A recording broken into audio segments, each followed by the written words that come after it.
more readouts of the Secretary of War's meetings, with the president yesterday, much like the State Department and the White House, provide readouts and scheduling and things like that. Will we be receiving more of those? Absolutely. In the interest, as I said in my opening, in the interest of transparency, we want to make sure that you all are informed. That's a commitment we take seriously.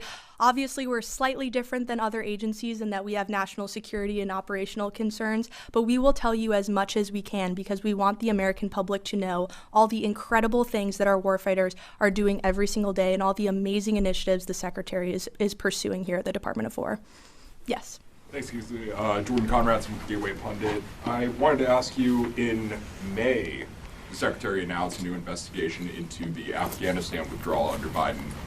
In light of the recent events with one of these refugees killing a service member, is there any updates on that investigation?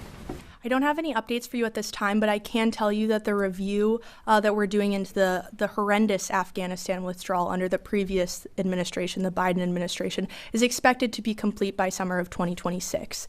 And we are committed to ensuring that this review, unlike others, is much more unredacted, that the American people are able to consume the report for themselves and see what truly happened on that fateful day and that fateful withdrawal. And we owe it to our service members to accomplish that. The review is being led by our chief Pentagon spokesman and senior advisor to the Secretary, Sean Parnell, an Afghan veteran himself. And he takes very seriously the responsibility to getting answers to the American people. So we are committed to that 100%. And in summer 2026, the public will be able to have that report.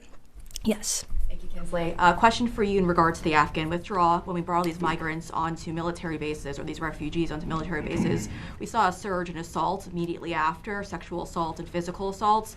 And then all of a sudden, under the previous administration, we no longer learned of anything that was happening anymore on these military bases.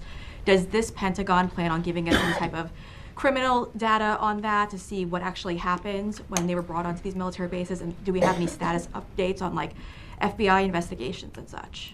So for FBI investigations, anything that would be a criminal law enforcement matter would obviously be something to direct to the Department of Justice, as we cannot speak to that from our perch here at the Department of War. But what I can tell you is that we are aware of a lot of that activity that went on. It's despicable. One is too many, right?